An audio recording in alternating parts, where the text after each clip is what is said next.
Tonight, we drift gently into a quiet corner of history, a place without clocks ticking loudly on walls, a place where night arrives slowly, without electricity, without glowing screens, without alarms, only darkness, firelight, and the natural rhythm of the human body. As you settle in, imagine the Middle Ages not as a time of battles or kings, but as a long evening, a simple evening, an evening that comes again and again for centuries. People finish their work, the light fades, and sleep waits patiently in the background. This story is not rushed. It does not shout. It does not demand attention. It simply opens a door and allows you to step inside. The Middle Ages stretch across a very long time, roughly from the fall of the Western Roman Empire in the 5th century to the early modern world at the 15th century, 1,000 years, give or take. During that time, millions of ordinary people lived ordinary lives. They woke up, they worked, they ate, and eventually, every night, they slept. Sleep, for medieval people, was not a medical concept or a productivity tool. It was simply a part of life, as natural as breathing. No one tracked it. No one optimized it. No one argued online about the correct position or the ideal number of hours. Sleep happened when it happened, shaped by daylight, seasons, weather, and habit. To understand how people slept, we must first understand where they lived. Most medieval people lived in small villages. These villages were surrounded by fields, forests, and dirt roads. Homes were simple, built from materials found nearby. Wood, mud, straw, stone, and thatch were common. Houses were often dark inside, even during the day, because windows were small and sometimes covered with cloth or animal hide instead of glass. Inside these homes, there were no separate bedrooms as we think of them today. Space was limited. Privacy was rare. A single room might serve as kitchen, living area, workshop, and sleeping space all at once. In peasant homes, which made up the vast majority of medieval housing, the family slept together. Parents, children, sometimes grandparents, everyone shared the same space, often the same bed, or at least the same sleeping area. This was not considered strange or uncomfortable. It was simply how things were. Beds themselves were not uniform objects. The idea of a standardized mattress did not exist. Instead, sleeping surfaces varied greatly depending on wealth and location. For the poorest people, sleep might take place on a simple straw mattress. Straw was cheap and easy to replace, though it could be prickly and attract insects. Sometimes, dried leaves or reeds were used instead. These were stuffed into fabric sacks or placed directly on the floor. The floor itself was often made of packed earth. In colder regions, rushes or straw were scattered across the floor to provide insulation and absorb moisture. These floor coverings were replaced from time to time, though not always as often as one might hope. For slightly wealthier households, mattresses might be filled with wool, feathers, or horsehair. Feather beds were especially prized, though expensive.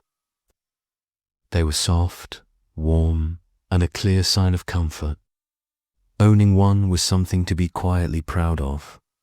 The bed frame, if there was one, might be made of wood. Some beds were raised off the ground, which helped keep sleepers warmer and protected them from drafts and pests. Others were simple platforms or benches that could be used during the day and slept on at night. Blankets were valuable possessions. They were often made of wool, which provided warmth even when damp. In colder climates, people layered multiple blankets or cloaks over themselves.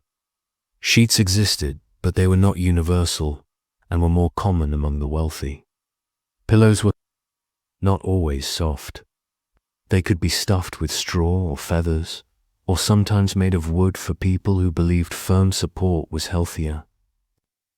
Comfort, in the medieval sense, was practical rather than luxurious. As night approached, the home slowly changed. Work stopped when daylight faded. Candles and oil lamps were expensive, so people used them sparingly. Firelight from the hearth became the main source of illumination. Shadows grew long on the walls. Voices softened. The hearth was the center of the home. It provided warmth, light, and a place to cook. Before sleeping, the fire might be banked rather than fully extinguished, covered with ash so it could be revived in the morning. This helped maintain some warmth through the night. Smoke was a constant companion. Many homes had no chimney. Smoke escaped through holes in the roof or simply drifted out through doors and gaps in the walls. As a result, medieval people were accustomed to smoky air. It was not pleasant, but it was familiar. Before bed, people followed simple routines. Hands and faces might be washed, though not always daily. Water had to be carried from wells or streams, so washing was done thoughtfully. Clothing was often removed partially, but many people slept in their day garments or simple linen shirts. Naked sleeping was rare and sometimes discouraged, especially in shared spaces. Prayers were common before sleep. Christianity shaped much of medieval Europe, and bedtime prayers were part of daily religious life. People prayed for protection through the night, for forgiveness, and for a peaceful awakening. Sleep was seen as a vulnerable state, close to death in its stillness. Once prayers were finished, people settled down. But medieval sleep did not always look like modern sleep. Many historians believe that people in the Middle Ages practiced what is now called segmented sleep. Instead of sleeping straight through the night, they often slept in two parts. The first sleep began shortly after dark and lasted several hours. Then people would wake naturally, usually around midnight. This waking period was not considered insomnia. It was normal. People used this quiet time for gentle activities. They might pray, reflect, talk softly, tend the fire, or even visit neighbors. Some used the time for intimacy. Others simply lay awake, thinking slow thoughts in the darkness. After an hour or two, people returned to bed for the second sleep, which lasted until dawn. This pattern was shaped by natural light and the absence of artificial illumination. The night was long, especially in winter, and the body adapted out of course. Not everyone slept the same way. Sleep varied with season, region, age, and occupation. Farmers often rose early to work the fields. Their sleep followed the sun closely. In summer, nights were shorter and sleep was lighter. In winter, people slept longer, sometimes spending extra hours in bed simply to stay warm. Children slept differently from adults. They often went to bed earlier and slept more deeply. Elderly people might wake more frequently, their sleep lighter and shorter. These differences were accepted without medical explanation. Noise was part of the night. Animals lived close to humans. Chickens, goats, pigs, and dogs were often nearby, sometimes inside the home. Their sounds blended into the background of sleep. People grew used to them. Outside, the night was rarely silent. Wind moved through trees. Rain fell on thatched roofs. Owls called. Insects hummed. These sounds were not distractions. They were part of the natural world, as expected as breathing. Darkness itself was deep. Without streetlights, towns and villages became very dark after sunset. Only moonlight, starlight, and occasional lanterns broke the darkness. This made night travel dangerous and uncommon. Most people stayed indoors after dark unless necessary. Because of this darkness, sleep came easily. Too many. The body responded to the fading light by slowing down. There was no glowing rectangle to hold attention. No endless stream of information. Just the quiet pull of rest. Fear did exist, but it was different.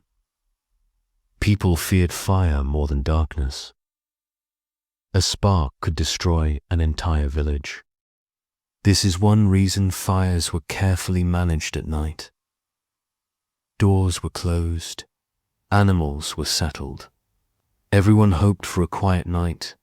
Illness and discomfort sometimes disturbed sleep. Beds could be cold, damp, or crowded. Parasites like fleas and lice were common companions. People scratched, shifted, sighed, and went back to sleep. Yet medieval people did not think of sleep as something fragile. It was resilient. If sleep was broken, it returned in castles and monasteries. Sleep looked different. The wealthy slept in larger beds with heavy curtains. These curtains were not only for privacy, but for warmth. They trapped heat and blocked drafts.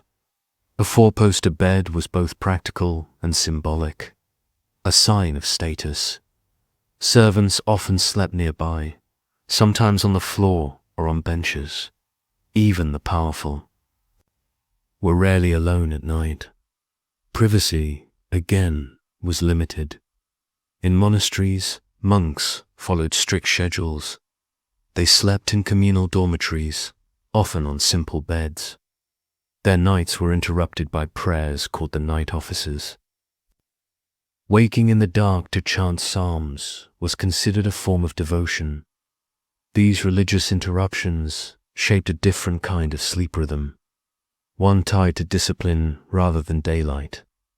Despite these differences, one thing connected everyone: sleep was not expected to be perfect. People accepted discomfort. They accepted waking. They accepted noise. Sleep was not judged.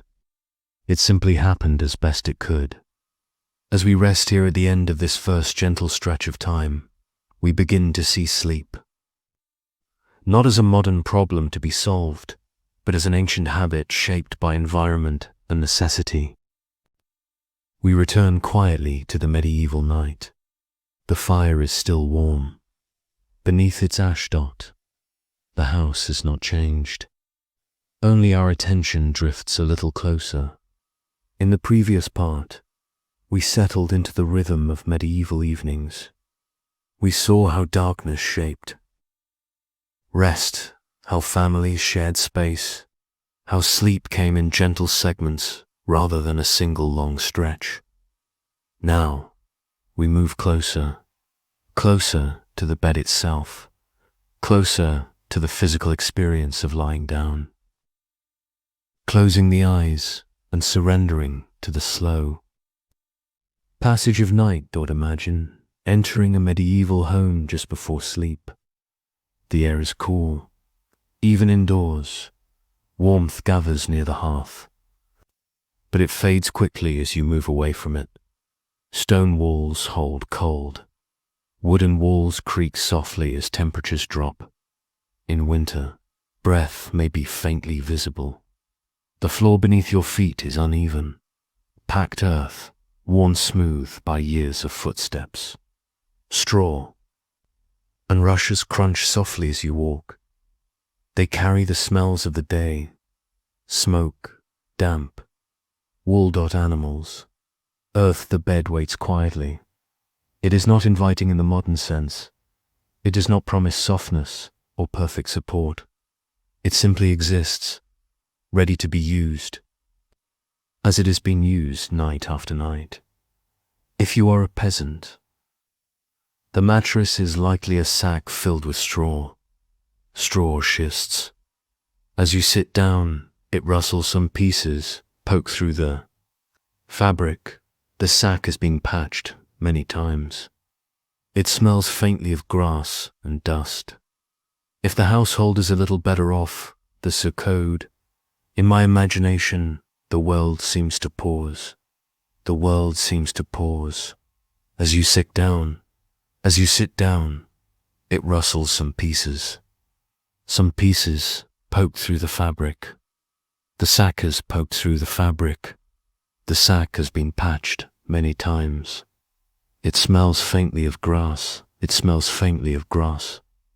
If the household is a little better off, the filling might be wool. Wool is denser. It holds warmth better. It also holds smells. Lanolin, smoke, sweat, and time itself seem woven into it. Featherbeds, if present, are heavy. They sink under weight and slowly rise when you move. They trap warmth. In colder regions, this can be comforting. In warmer seasons, it can feel stifling. Sheets, when they exist, are made of linen. Linen is cool to the touch. It wrinkles easily. It is valued for its cleanliness. Though washing it requires effort, sheets are not changed frequently. Laundry is labor-intensive, and water is precious. Blankets are layered carefully. One blanket might be thin and worn, another heavier, reserved for the coldest nights. Cloaks worn during the day may be added at night. Nothing is wasted as you lie down. You do not stretch out alone. There is someone beside you, perhaps several people. A spouse, a child, a sibling, bodies pressed close for warmth. Breathing overlaps, movement is noticed. This closeness is normal. It is not discussed. It simply is privacy. As a concept, does not dominate medieval thinking. The body is a shared presence. Sleep is communal, even among the wealthy. Sleeping alone is rare. Servants sleep nearby. Children may share the bed. Guards stand watch outside chambers. The night is never entirely solitary. Pillows support the head, though not always gently. Some are filled with straw or wool, others with feathers, flattened over time. A pillow may be shared or not used at all. In some cases, wooden headrests are used. Believed to keep the body properly aligned, comfort is secondary to habit. Clothing remains on the body. Most people do not sleep completely unclothed. A linen shift or shirt is common. These garments absorb sweat and protect bedding. In cold weather, additional layers stay on. Wool, TUNICS, stockings, even hats. On particularly cold nights, the idea of changing into dedicated sleepwear does not exist. Day and night clothing overlap before fully settling. Small rituals take place. The fire is checked one last time. Embers are arranged carefully. Too much heat risks fire. Too little means cold. Doors are secured. Wooden bars are set. Simple latches are checked. Locks exist, but they are not universal. Animals. are quieted. A dog curls near the hearth. Chickens roost. Larger animals shift in nearby shelters. Their presence felt through walls and floors. The household grows still. As eyes close, sleep does not always come immediately. Thoughts drift slowly. There is no rush to silence the mind. There is no pressure to fall asleep quickly. If wakefulness lingers, it is accepted. The body listens to the night. Wind presses against walls. Rain taps softly on the roof. Snow muffles sound. Insects buzz. Faintly in warmer months. These sounds are not labeled as noise. They are simply the night speaking. At some point, sleep arrives.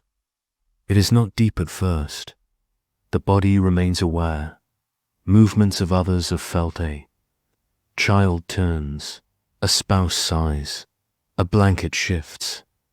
Sleep deepens gradually. Dreams come and go. Medieval people believe dreams carry meaning. Some dreams are seen as messages from God, others as reflections of bodily humors or daily thoughts. Dream interpretation exists, but it is not obsessive. Then, sometime in the deep of night, eyes open again. This waking is gentle. It does not feel like interruption. It feels expected. The room is darker than before. The fire has dimmed. Embers glow faintly. This is the space. Between sleeps, people do not panic. They do not reach for clocks. They simply exist in this quiet moment. Some sit up. Some remain lying down. Some whisper prayers. Some think about the coming day. In homes where literacy exists. This may be a time for reading. Religious texts are favored. Candles are lit. Sparingly, light is precious. Others tend to small tasks. Checking the fire. Relieving themselves. Listening for sounds outside. In villages, neighbors may visit one another. Briefly, night visits are soft and unhurried. Voices are low. Doors open carefully. This Siddhartha night, time belongs to no one and everyone. After a while, sleep returns. The second sleep is often deeper. The body is warmer. The mind quieter. This sleep lasts until dawn, or until the first hint of light touches the horizon. Morning does not arrive with alarms. It arrives with light, sound, and habit. A rooster crows. Birds stir. Animals shift. The sky lightens slowly. People wake gradually. They stretch. They sit up. They shake out stiffness from the night.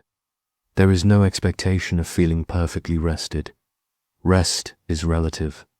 Beds are not made in the modern sense.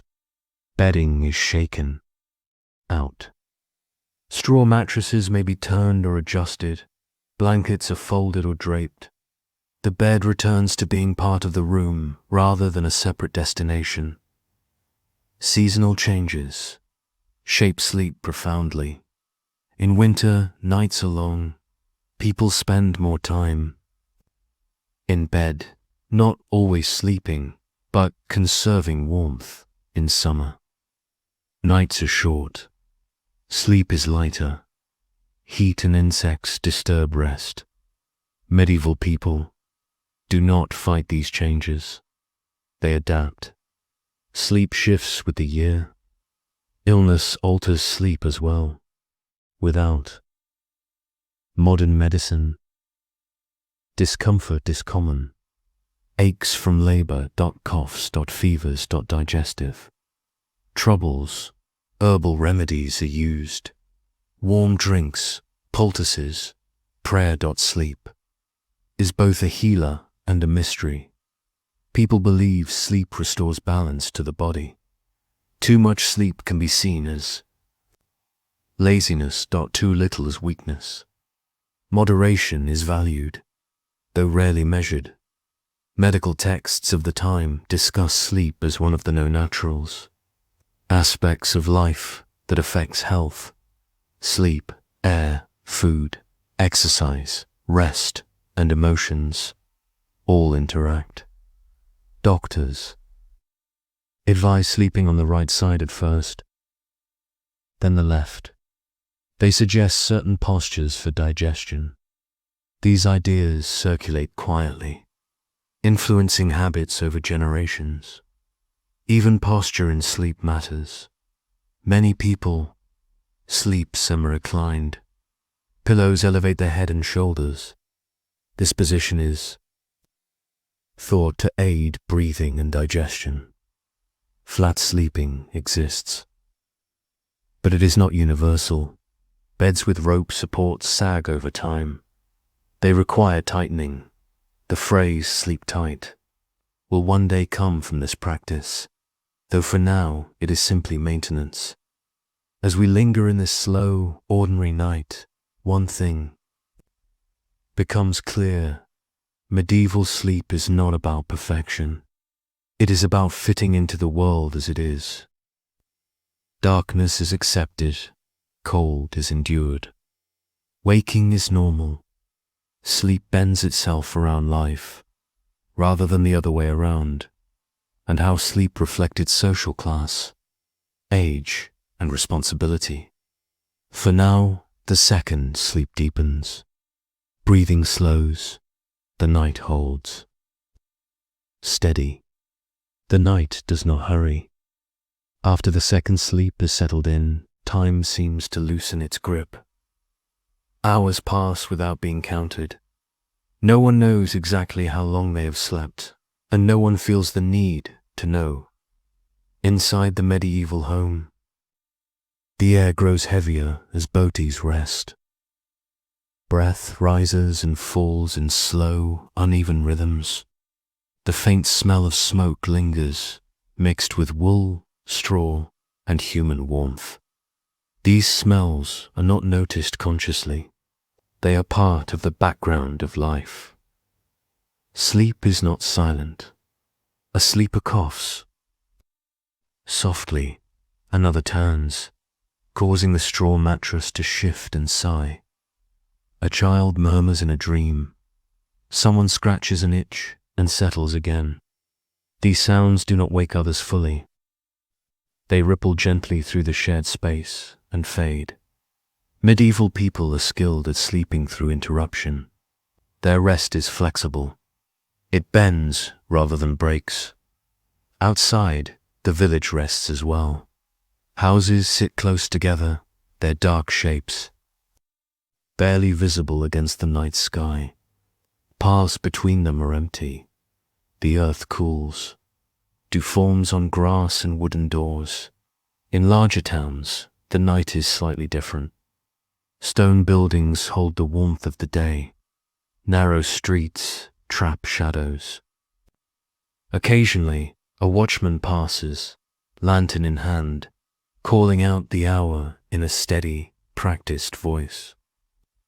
His words drift through open shutters, then dissolve into silence.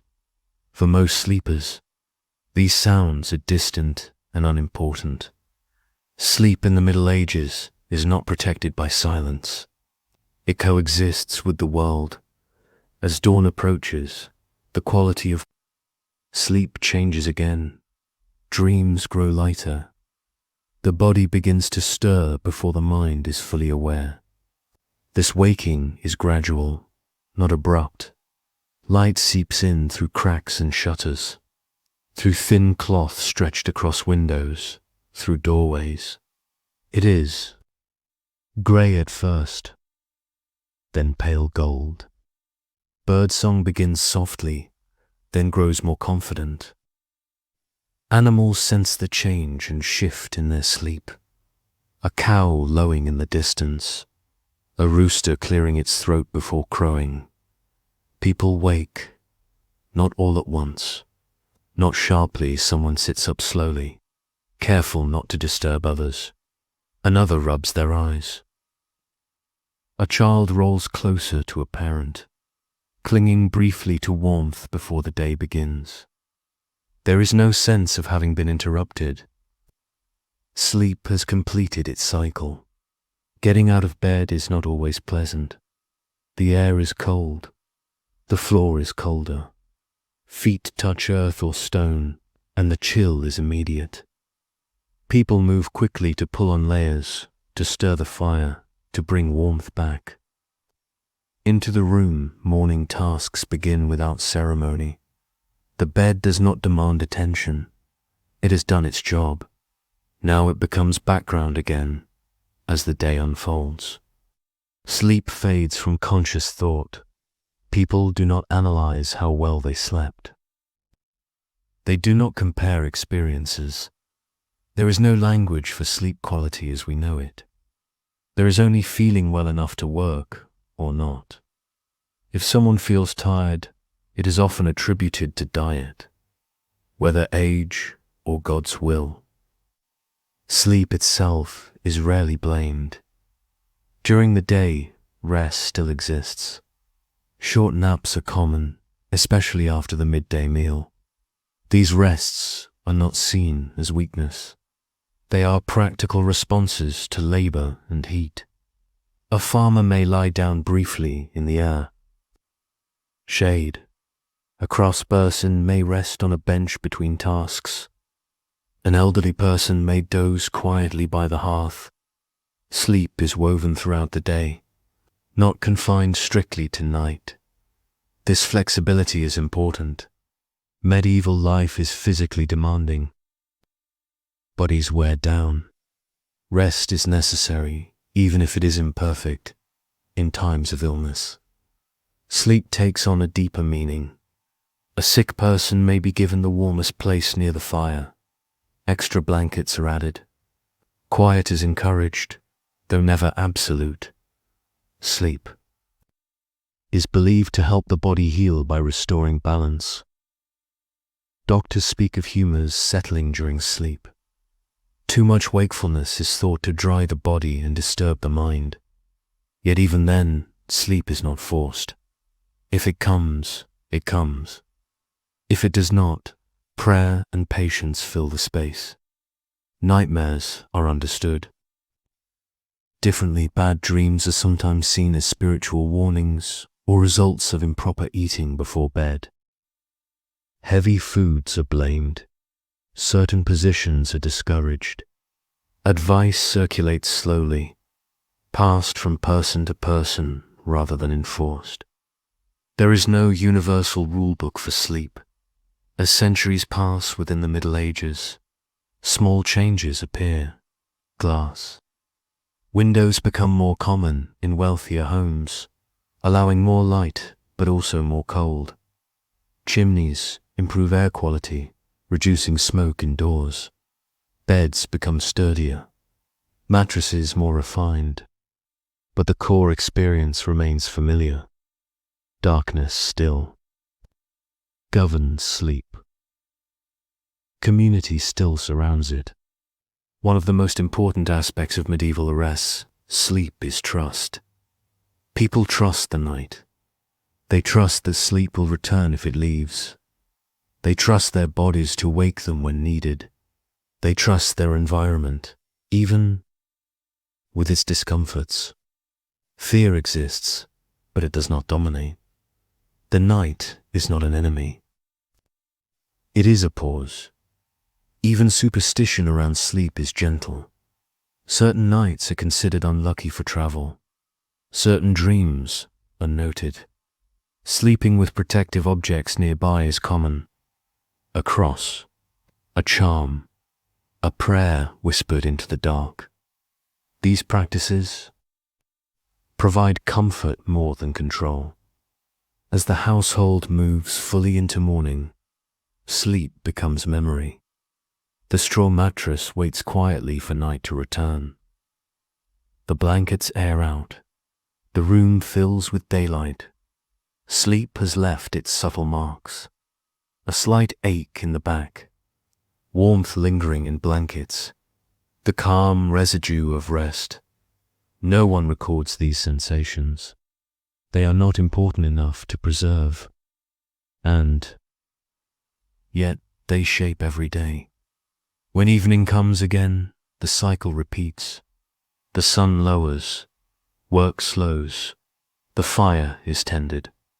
Body is prepared for rest without discussion. Sleep arrives, as it always has, not as a performance, not as a problem, but as a shared human rhythm. We return, slowly and quietly, to the medieval night. In the earlier parts, we stayed close to the bed itself. We noticed the straw and wool, the shared warmth, the way sleep arrived in two gentle stretches separated by a calm, waking hour. Now we ease back just a little, not far, only enough to see how sleep existed inside medieval society, shaped not by personal choice, but by role and responsibility. In the Middle Ages, sleep was not private property. It was woven into daily life. It followed work, age, gender, and social position. When night arrived, people rested according to who they were and what was expected of them. For most people, sleep followed labor. The vast majority of medieval men and women lived by physical work. Farming, tending animals, hauling water, chopping wood, repairing fences, grinding grain. Their bodies were used steadily from morning until evening. Sleep existed to restore strength, not to provide comfort or pleasure. During planting and harvest seasons, sleep grew shorter. People rose before sunrise and worked until the light faded. Evenings were brief and quiet. Meals were simple. When the body finally lay down, sleep arrived quickly, heavy and unresisting. No one expected rest to feel gentle during these times. Deep tiredness was normal. Fatigue was not something to complain about. It was proof that a person had fulfilled their role. When winter arrived, sleep changed its shape. Darkness stretched across the day. Cold slowed outdoor labor. People went to bed earlier, often not because they felt sleepy, but because there was little else to do once daylight faded. They stayed in bed longer, wrapped in cloaks and blankets, sometimes sleeping, sometimes resting, quietly to preserve warmth. This extra time in bed was not called laziness. It was understood as sensible behavior in a cold world. Seasonal changes in sleep were accepted without guilt or explanation. Children learned these rhythms early. Young children slept close to adults, often sharing beds or sleeping nearby. They absorbed the sounds of breathing, shifting bodies, and quiet night activity. They woke when others woke. They slept when the household slept. Sleep was communal, not protected. As children grew, sleep slowly adjusted to responsibility. By the time a child could help with chores, sleep followed work. They rose early. They stayed awake when needed. They learned to function while tired. There was no clear moment when childhood sleep ended and adult sleep began. It faded gradually, shaped by expectation rather than instruction. Older people experienced sleep differently, and this too was accepted. The elderly often slept lightly. They woke earlier and more frequently. Many rested during the day, sitting near the hearth or dozing quietly in a chair. If an older person woke during the night, it was not considered a problem. They might pray softly, think, or simply wait.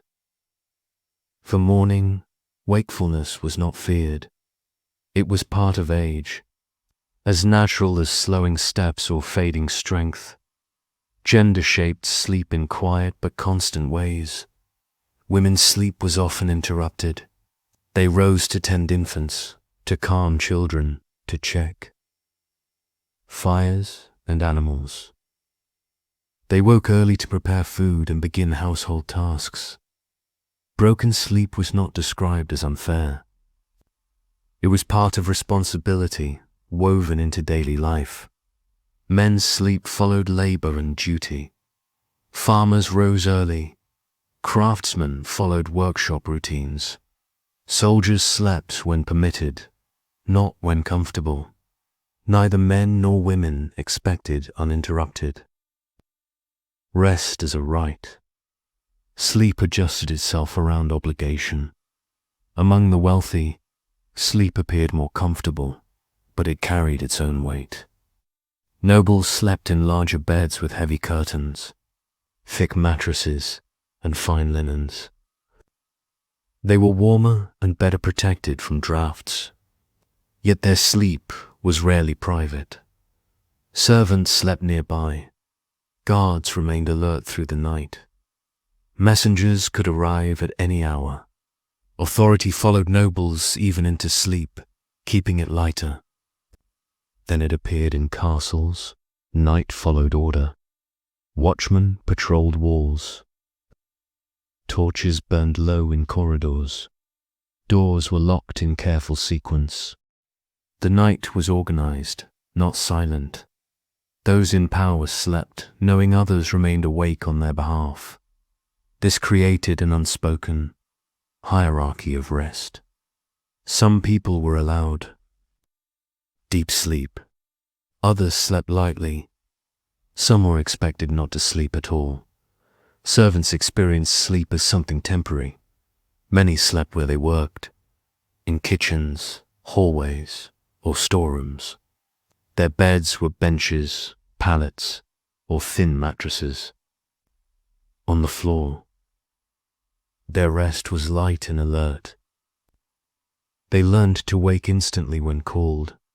Sleep was borrowed, never owned. Travelers experienced another version of rest. Inns offered shared beds where strangers slept side by side. Privacy was minimal, and cleanliness varied. Travelers expected discomfort. They slept lightly and kept their belongings close. Night travel was uncommon and risky.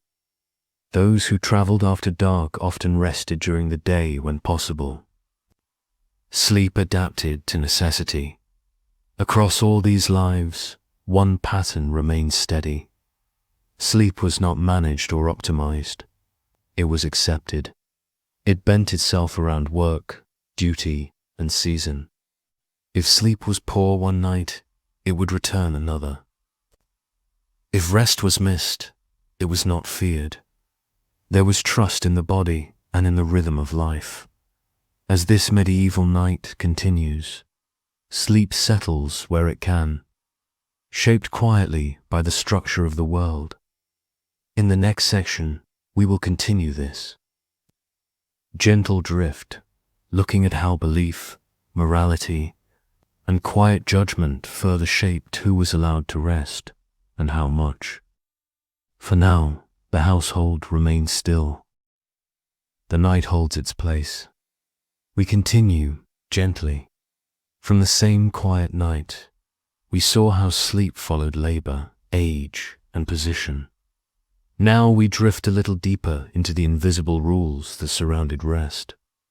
Belief, morality, and quiet judgment shape sleep just as surely as work and weather. These influences were rarely spoken aloud, yet they guided behavior every night. In the Middle Ages, sleep was never morally neutral. How a person slept said something about who they were believed to be. Sleeping too much could suggest weakness of character. Sleeping too little could suggest discipline, devotion, or diligence. These ideas were not enforced harshly. but they were present, like background music, always faintly heard. Religious belief played a steady role. Christian teaching shaped much of medieval Europe, and sleep was understood as a vulnerable state. When the body rested, the soul was thought to wander closer to danger. Night prayers asked for protection, forgiveness, and safe awakening. Falling asleep was often accompanied by the sign of the cross, or a whispered prayer. Sleep was seen as a small rehearsal for death. The body lay still, the eyes closed. The world faded. Morning, when it came, felt like a return. Because of this, waking during the night was not frightening. It was expected. It offered time for prayer and reflection, the quiet hours between. First sleep and second sleep were considered, especially suitable for speaking to God. Dreams carried meaning. Some dreams were believed to be divine messages.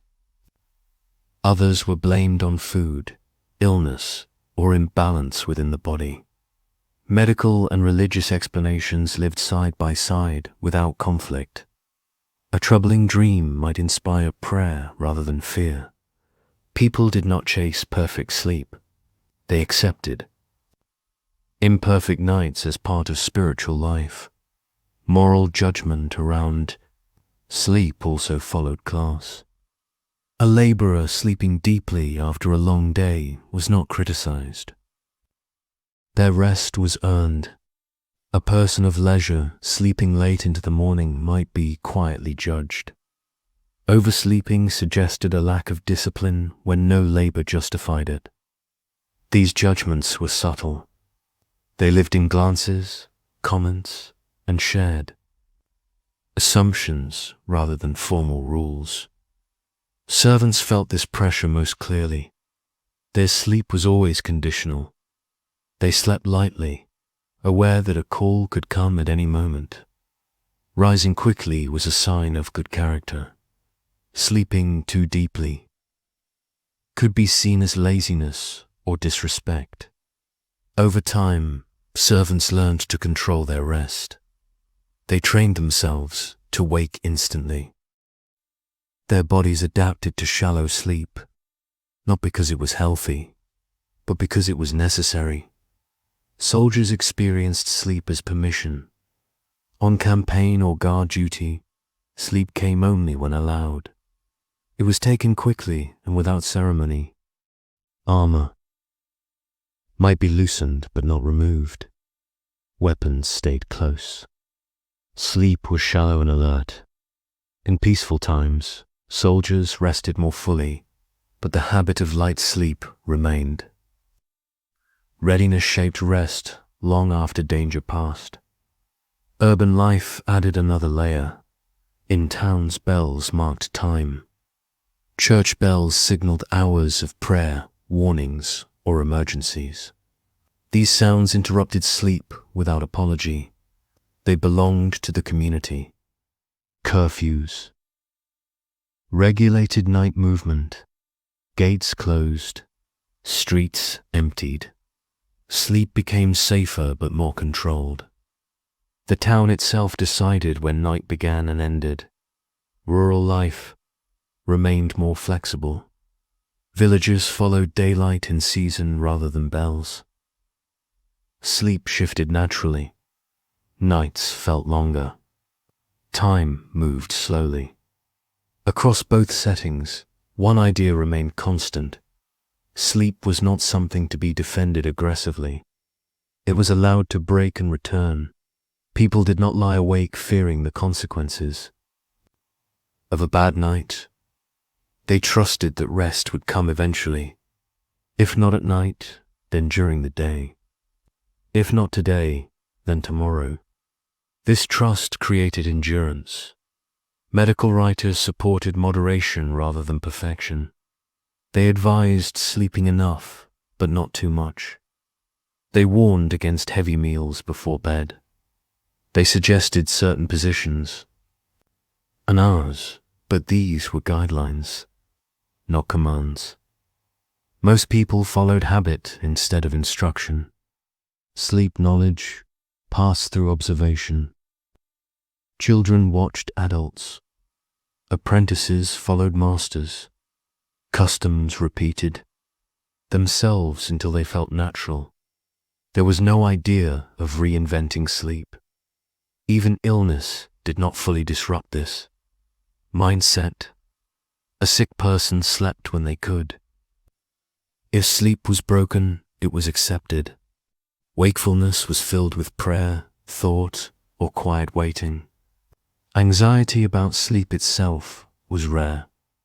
Perhaps the most important difference between medieval sleep and modern. Sleep lies here. Medieval people did not believe sleep owed them anything. Sleep was not expected to be perfect. It was not measured. It was not evaluated the next morning. It was part of life's rhythm, sometimes generous, sometimes thin. This attitude softened disappointment. A poor night did not become a failure. It became a memory. As the night deepens again around us, sleep settles where it can. Some sleep deeply, some lightly. Some wake and rest and sleep again. All of this is normal. We move forward gently, without leaving the night behind. We stayed with belief, morality, and quiet judgment. We saw how sleep was shaped not only by work and status, but by what people believed sleep meant. Now we drift outward, beyond walls and beds, into the wider world itself. Because in the Middle Ages, nature was the strongest force shaping sleep of all. Light and darkness ruled everything. Without artificial lighting, the sun decided when sleep began and when it ended. Daylight was precious. Darkness was complete. When the sun lowered, the world slowly withdrew into itself. When it rose, life returned. There was no escaping this rhythm. In summer days stretched long. Work continued late into the evening. Sleep came later and ended earlier. Nights were short and often restless, especially in warm regions. Heat lingered in houses. Insects moved freely. Windows, when they existed, were open to allow air to pass, letting in sound and movement from outside. Sleep in summer was lighter. People woke more easily. Rest came in thinner layers. In winter, the opposite was true. Darkness arrived early and stayed late. The world felt smaller. Cold pressed in from every side. People went to bed earlier, not always to sleep, but to stay. Warm. Blankets were layered. Cloaks were reused. Bodies pressed closer together. Winter sleep was longer, but not always deeper. Cold woke people often. Fires faded during the night. Breath fogged the air. Rest was interrupted by discomfort, but it was still welcomed. Seasonal sleep was not fought. It was expected. Weather-shaped sleep night by night. Rain drummed softly on thatched roofs. Wind crept through gaps in walls and shutters. Storms made houses groan and animals restless. These sounds were not called disturbances. They were the voice of the world. Thunder did not always wake sleepers. Many had grown used to it. Storms were part of life, not emergencies unless they brought danger. Snow changed the night entirely. It softened sound. It reflected moonlight. Nights felt brighter and quieter. People slept wrapped tightly, listening to the muffled world beyond. Their walls. Moonlight mattered more than we might expect. A full moon brightened villages and roads. It allowed limited movement at night. People noticed it. they spoke of it. Some believed it affected sleep, mood, and behavior. Rest during full moons was often lighter. Dark nights, by contrast, were deeply dark, without moon or cloud break. The world disappeared beyond arm's reach. These nights encouraged stillness. People stayed indoors. Sleep came earlier. The natural world entered sleep spaces freely. Animals lived close to humans. Dogs slept near hearths. Cats moved quietly through rooms. Chickens roosted overhead. Larger animals shifted in nearby shelters. Their sounds blended. Into the night, insects were constant companions. Fleas, lice, and mosquitoes disturbed sleep regularly. Scratching was common. People shifted, sighed, and returned to rest. This discomfort was unpleasant, but normal. It was not a reason to fear the night. Smell also shaped sleep. Homes smelled of smoke. Animals, damp earth, and human bodies. These scents changed with weather and season. Rain intensified them. Cold sharpened them. Heat thickened them. People did not analyze these smells. They were part of the environment, as familiar as the sound of wind. Geography mattered. Those living near the sea slept with the sound of waves and wind. Coastal storms shaped rest, sometimes keeping people half awake through the night. Inland villages slept with forests, fields, and rivers nearby. Mountain regions brought colder nights and stronger winds. Sleep adapted quietly to place. Altitude, humidity, and temperature all mattered, though they were not named as such. Buddies learnt their local night and responded accordingly. Light inside. The home was limited and precious. Candles were expensive. Oil lamps required fuel. Firelight flickered unevenly. Shadows moved constantly.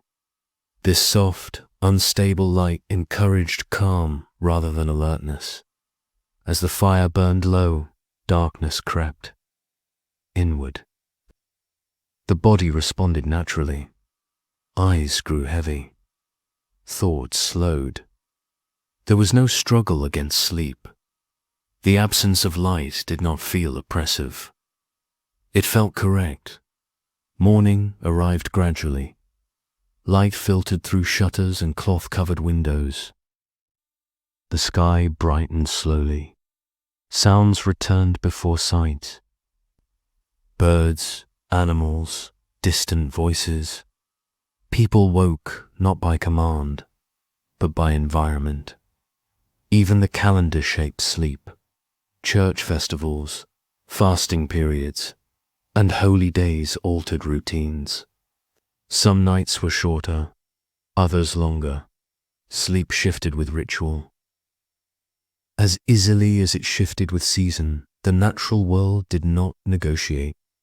People adjusted. This constant adaptation built a quiet resilience. Sleep was flexible because life demanded it. It bent with weather, light, and time. No two nights were expected to feel the same. As we pause here, still surrounded by the medieval night, we begin to see sleep not as a fixed pattern, but as a response, a gentle answer to the world as it was. In the next section, we will continue this outward drift. We will look at darkness itself, fear, safety, and how medieval people understood the night when sight failed and imagination stirred. For now, the sky remains dark, the wind settles. The world rests, shaped by nature's steady hand. We remain within the same night, letting it deepen rather than change. In the previous section, we followed the influence of light, weather, and season. Now we move into something less visible, but equally powerful: darkness itself. Not just the absence of light, but the meaning of night. The sense of safety or unease that surrounded sleep when sight failed and the world softened into shadow. For medieval people, darkness was familiar. It was not rare. It was not avoidable. It arrived every evening, without exception. Because of this, darkness was not automatically frightening. It was understood. It was expected. People grew up inside it. Children learned early what night felt. Like how it sounded, how it smelled. Darkness became part of memory long before fear could shape it. That does not mean night was meaningless. Darkness changed behavior. When daylight faded, movement slowed. Voices softened. Work stopped. The world narrowed to what could be felt rather than seen. Inside the home, firelight created small islands of visibility surrounded by shadow. Faces glowed briefly, then disappeared as people turned away.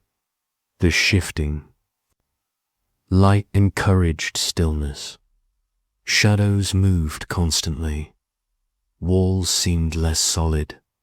Corners deepened. People accepted this without question. They had lived with it all their lives. Safety at night was communal. Doors were closed. Bars were set.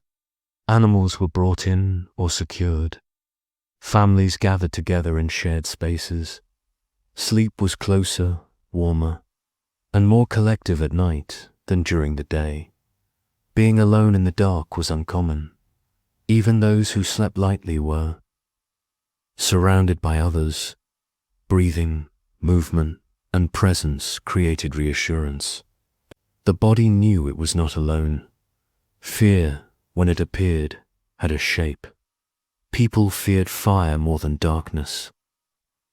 A spark could destroy everything. This fear kept fires carefully managed at night. Embers were banked. Flames were reduced. Everyone understood the danger. People feared storms, especially near the sea or an open countryside. Wind and rain could damage homes, flood fields, or bring cold. Storms made sleep lighter, but not panicked. They feared illness arriving silently in the night. A cough, a fever, a child breathing too fast. These fears were quiet and practical. Supernatural fears existed, but they were not constant. Stories of spirits, demons, or wandering souls circulated, especially in rural areas. Yet these stories did not dominate nightly life. They were part of folklore, not nightly expectation. Protection was simple: prayers before sleep, a cross near the bed, a charm or token passed down through family. These objects offered comfort more than control. They marked the night as something watched over. The belief was not that danger could be eliminated, but that it could be endured. Watchfulness existed alongside sleep. In towns and castles, guards stayed awake. Watchmen patrolled streets and walls. Their presence allowed others to sleep more fully. This division of rest was understood and accepted. Those who watched did not resent those who slept. It was duty, not injustice. In rural villages, watchfulness was shared more loosely. Dogs barked at unfamiliar sounds. Neighbors listened for trouble. Everyone knew the sounds of their environment well enough to recognize what did not belong. This familiarity reduced fear. Darkness did not erase the world. It softened it. Sounds carried further at night. A footstep, a voice, a door. People learned to identify these sounds instinctively. Sleep adjusted around them. If a sound was familiar, sleep continued. If it was not, eyes opened. The body remained alert without tension. Children learned night gradually. They were not shielded from darkness. They slept within it. Night became ordinary. Fear, when it appeared, was eased through presence rather than explanation. A parent nearby, a sibling breathing. This closeness taught trust. Sleep did not require perfect safety. It required enough safety. Darkness also created intimacy. Conversations whispered in bed. Thoughts shared softly. Moments that daylight did not allow. Night was slower, less watched, less demanding. This quiet intimacy made night valuable, not threatening, for monks and nuns. Darkness held spiritual meaning. The night was a time of contemplation. Waking in darkness to pray sharpened awareness. Silence was intentional. Darkness focused the mind inward. Sleep was shaped around this purpose, even outside religious life. Many people felt night encouraged reflection. Thoughts came more easily. Memories surfaced. Worry softened or grew, then faded again. Sleep absorbed these thoughts without judgment. One important detail often overlooked is that medieval darkness was rarely absolute indoors. Firelight glowed faintly through the night. Embers breathed softly. A small flame might be kept alive intentionally. This low light reduced complete blackness and offered reassurance. The goal was not brightness. It was continuity. Morning slowly dissolved darkness. There was no sudden shift. Shadows thinned. Shapes returned. Sounds changed. Darkness retreated gradually, and sleep retreated with it. This slow transition reduced shock. The body woke gently. Perhaps this is why medieval people trusted the night. It came and went, predictably. It asked for adaptation, not resistance. Darkness was not something to defeat. It was something to live inside. As we remain here in this deep, quiet hour, we can feel how night held medieval sleep rather than threatened it. We moved gently forward without breaking the quiet. We stayed with darkness itself. We felt how night was understood, trusted, and lived inside rather than feared. Now we drift inward again, closer to the body, not to thoughts or beliefs, but to posture, position, and the simple physical act of sleeping through long medieval nights. Because how people slept was not only shaped by beds or rooms. It was shaped by bodies trained to rest in very specific ways. In the Middle Ages, lying down was not casual. Sleep posture mattered. Medical ideas, inherited from ancient writers, suggested that the body should be positioned carefully during sleep.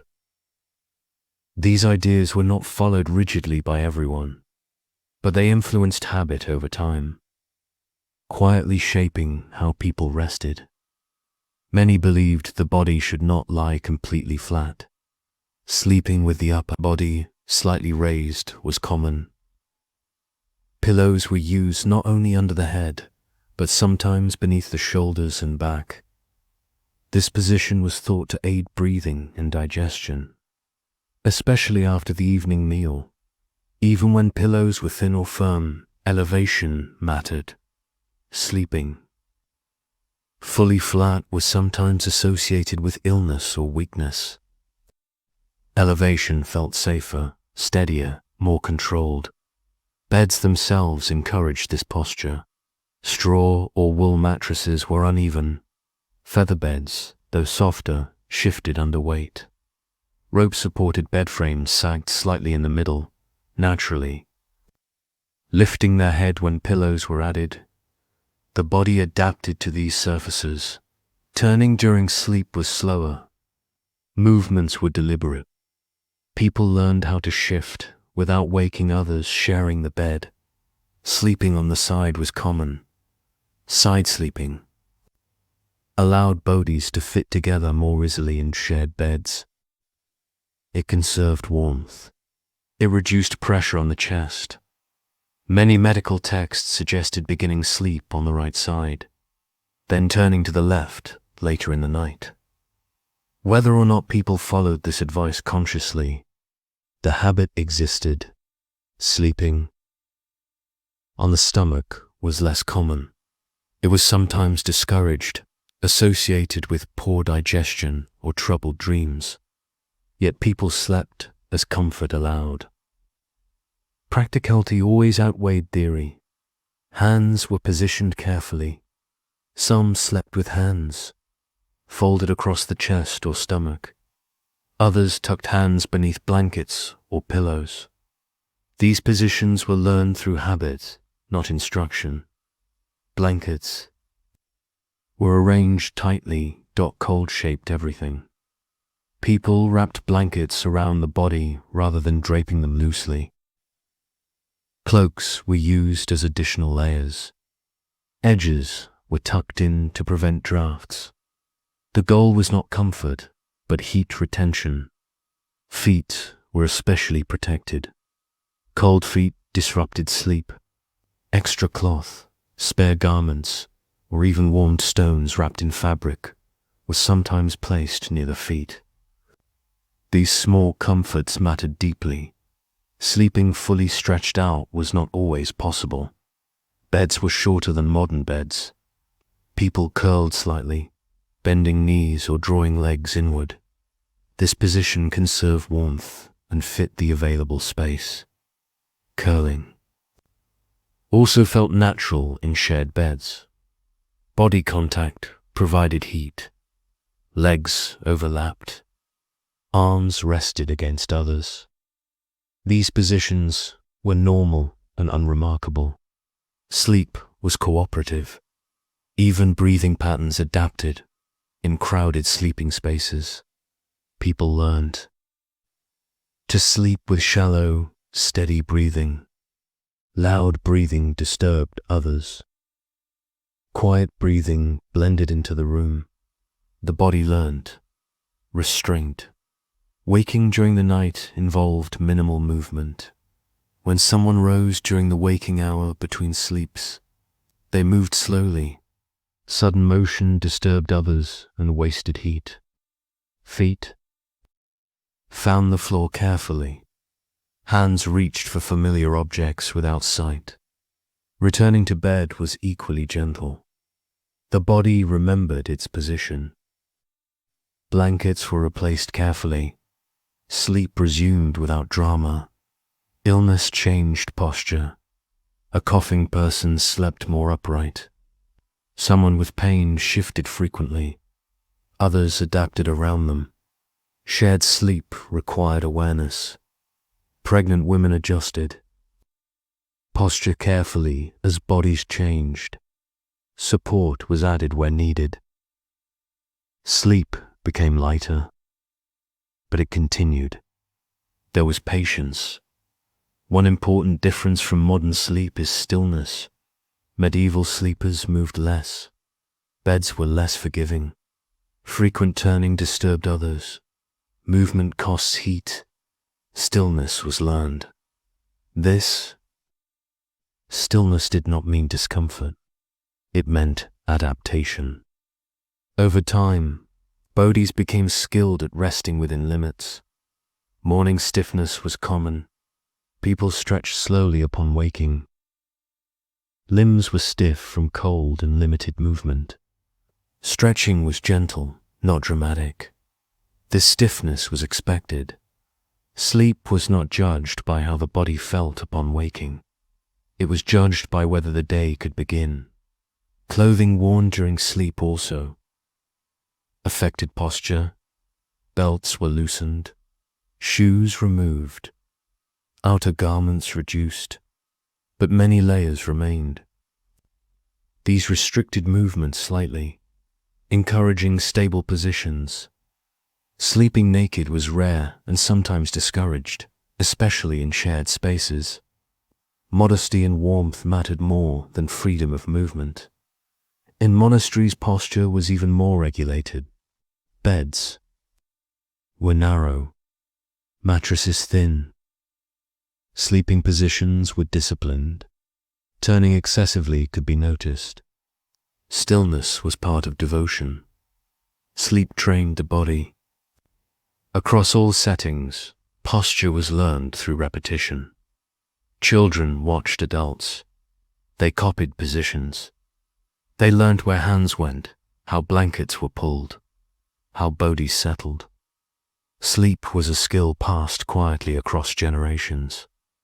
As we pause here, resting beside these medieval sleepers, we can feel how physical sleep was shaped by restraint rather than indulgence. Bodies learned how to rest within narrow boundaries, finding comfort through familiarity rather than softness. We remain close to the resting body. Without disturbing it, we stayed with posture and position.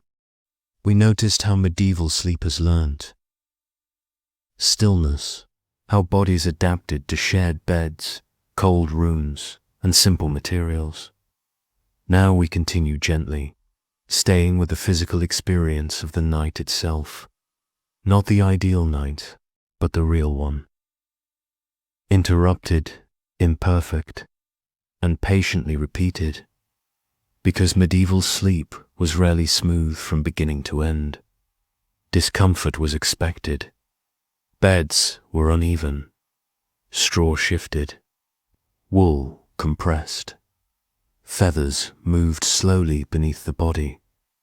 Over the course of the night, pressure built in hips, shoulders, and backs.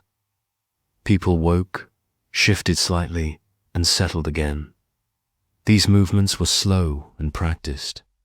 Sudden turning wasted warmth and disturbed others. Small adjustments were preferred. A knee bent. A shoulder eased. A blanket was pulled closer. Sleep resumed without. Frustration cold was a constant companion. Even with blankets and shared warmth, cold crept in. Feet cooled first. Hands followed. Breath chilled the air close to the face. Waking because of cold was common, especially in winter. People responded calmly. Blankets were adjusted. Cloaks pulled closer. Bodies pressed nearer together. Sometimes someone rose briefly to stir the fire, then returned quietly to bed. Cold was not fought. It was managed. Heat could also disturb sleep. In summer, bodies grew warm and restless. Sweat dampened linens. Insects moved freely. Sleep became lighter, more fragmented. People uncovered themselves gradually, seeking balance rather than comfort. Windows or shutters were opened when possible. Night air entered along with sound. Sleep-adapted noise was part of rest. Animals shifted. Dogs scratched. Chickens rustled. Mice moved along walls. Outside, wind, rain, or distant voices carried through the dark. These sounds rarely caused full waking. They were familiar. The body learned which sounds mattered and which did not. Only unfamiliar noise brought alertness.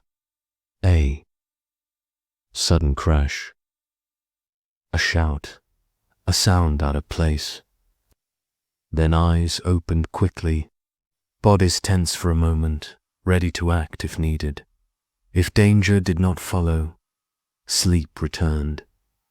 The waking hour between first and second sleep also brought interruptions. People rose quietly. Someone might pray. Someone might check a child. Someone might step outside briefly. These activities were slow and careful, shaped by darkness and shared space. Returning to bed required patience. The body cooled quickly outside blankets. Settling back into warmth took time. Sleep did not arrive instantly, but it was not chased. People waited. Sleep was allowed to return on its own. Illness added another layer of interruption. Coughing, pain, fever, and discomfort broke sleep often. A sick person might be repositioned to breathe more easily. Extra blankets were added or removed. Others in the bed adapted around them. Sleep became lighter for everyone. Nearby, that this was accepted.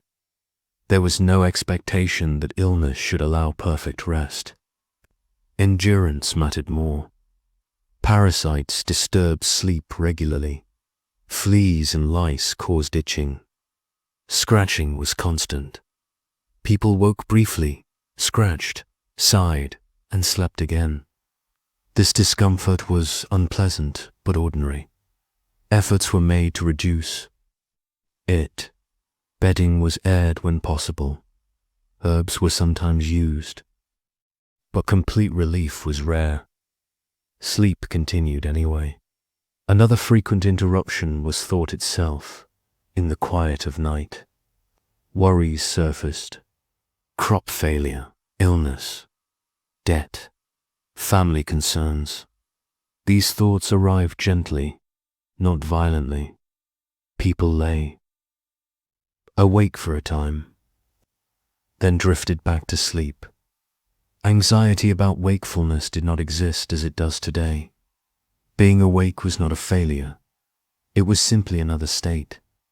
If sleep did not come, prayer filled the space, or quiet reflection, or simple waiting. This patience was learnt early. Children saw adults wake and rest without distress. They learned that sleep could pause and return. This lesson followed them through life. Returning to sleep was a skill. People learned how to relax without effort. They focused on warmth, on breath, on stillness. There was no pressure to force sleep. Sleep came when it was ready. Morning stiffness followed these long, imperfect nights. Bodies rose slowly. Limbs felt heavy. Joints protested. Stretching was gentle and brief. There was work to begin. Sleep was not judged by comfort. It was judged by function. If the body could rise and work, sleep had done enough. In monasteries and disciplined settings, interruptions were expected and embraced. Night prayers divided rest deliberately. Waking was not a problem to solve. It was the point. Sleep bent itself around devotion. In these settings, returning to sleep was practiced carefully. Bodies learned to rest deeply, even in short intervals. Across all medieval life, one pattern remained steady. Sleep was not fragile. It could be broken and resumed. It could be shallow or deep. It could be long or short. None of these variations caused alarm. The body trusted itself. As we stay here, beside these sleeping figures, we can feel that trust. Sleep does not demand perfection. It accepts interruption. It waits patiently to return.